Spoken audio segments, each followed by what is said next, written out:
حضرات، جو عید الاضحیٰ میں ہم لوگ قربانیاں کرتے ہیں، ان قربانیوں میں جو گوشت کی تقسیم کا معاملہ ہے وہ میں وضاحت کر بھی چکا ہوں، اور بھی عرض کرنا چاہوں گا کہ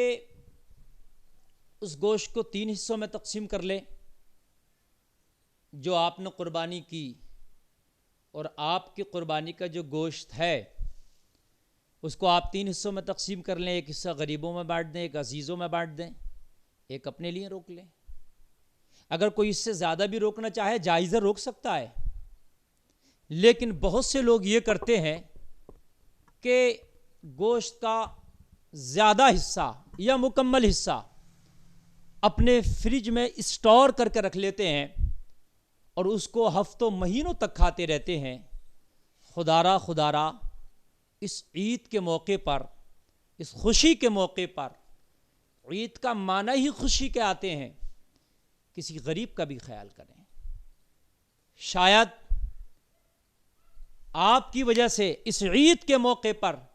کسی غریب کی ہانڈی بھی اچھی ہو جائے۔ آپ کو تو اللہ نے دیا ہے، آپ امیر ہیں تبھی نہ قربانی کر رہے ہیں۔ ان کو دیکھو کہ جو قربانی بھی نہیں کر پا رہے ہیں یا عام دنوں میں وہ گوشت بھی نہیں کھا پاتے ہیں اپنی غربت کی وجہ سے،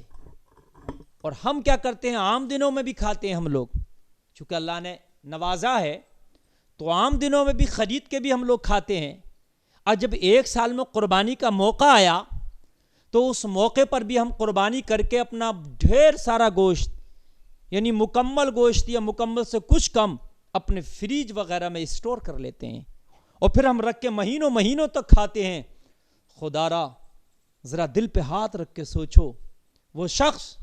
کہ جس نے سال بھر جسے گوشت نہ ملا ہو، اس کی غربت کی وجہ سے،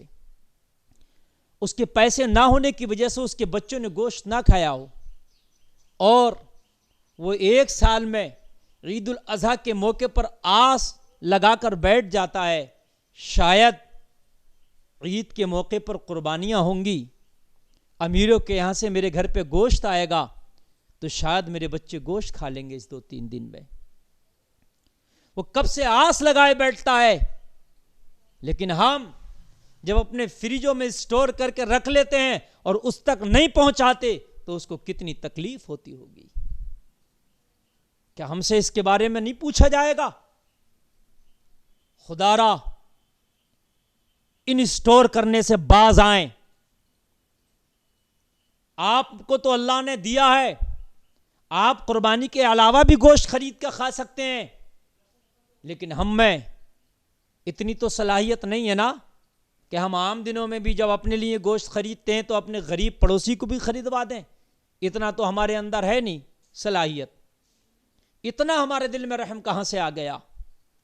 اتنی کہاں ہم اپنے غریب کی فکر کرنے لگ جائیں گے، وہ تو ہے ہی نہیں۔ لیکن عید کا موقع آیا، آپ نے قربانی کا ہی بہانہ صحیح، قربانی کے ہی ذریعے صحیح، لیکن آپ کے گھر پہ اچھے خاصے گوشت کا انتظام تو ہو گیا نا،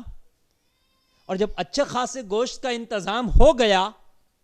تو کیوں نہ آپ اس وقت ان غریبوں کے چہروں پہ مسکان لانے کی کوشش کریں جو سال بھر اس کا انتظار کرتے ہیں۔ آپ کم سے کم اسٹور کریں، کم سے کم روکیں اور کسی غریب تک پہنچائیں، تاکہ 1 یا 2 دن کے لیے صحیح، لیکن اس کے بچوں کو بھی وہ کھانا میسر ہو جائے جو تمہارے بچے کھا رہے ہیں۔ یہ بہت ضروری ہے، یہ بہت اہم ہے، لیکن اس پر ہماری توجہ نہیں ہے، اور کسی کے یہاں گوشت بھیجائیں تو چاہے چند ہی گھر بھیجائیں، آپ 50 گھر نہ بھیجائیں، آپ 20 گھر نہ بھیجائیں، چاہے آپ 10 گھر بھیجائیں، 5 گھر، لیکن اتنا بھیجا دیں تاکہ وہ ایک وقت کا بنا کے اپنے بچوں کو کھلا سکے۔ ہوتا کیا کبھی کبھی ہم نام کر دیتے ہیں، بھئی ہمارا یہ 2 کلو گوشت ہے نا، 10 گھروں میں بانٹنا ہے، بس 2 بوٹیاں 100 گرام دینا ہے۔ اس کو دینا بھی اتنا کم ہے کہ وہ ایک وقت اپنی ہانڈی نہ بنا سکتا ہو، کم سے کم اتنا دے دے کہ وہ ایک وقت اپنی ہانڈی بنا کے کم سے کم اپنے بچوں کو کھلا سکے۔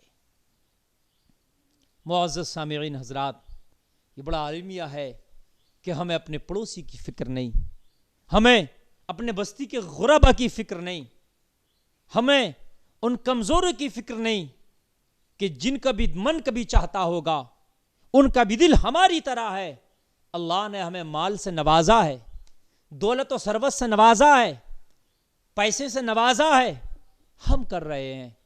لیکن کچھ ایسے بھی ہیں کہ جو بیچارے قربانی بھی نہیں کر سکتے، تو اس موقع پر غریبوں کا خیال رکھیں اور ان کی آس کو ٹوٹنے نہ دیں، ان کے بچوں کے جو آرزویں ہیں ان کا گلا نہ گھوٹیں، ان کی خواہشات کو مٹی میں نہ ملائیں، ان کی خواہشات کو نہ گھوٹیں۔ اگر اللہ نے دیا ہے، آپ قربانی کر رہے ہیں، سبحان اللہ، لیکن اپنے ان غریب بھائیوں کا اور ان کے ان بچوں کا بھی خیال رکھیں کہ جن کی تمنائیں ہوتی ہیں، سال میں اگرچہ نہیں ملتا ہے لیکن عید کے موقع پر شاید ہمیں بھی گوشت ملے گا۔ اللہ تعالی ہمیں ان غریبوں کی فکر کرنے کی توفیق عطا فرمائے۔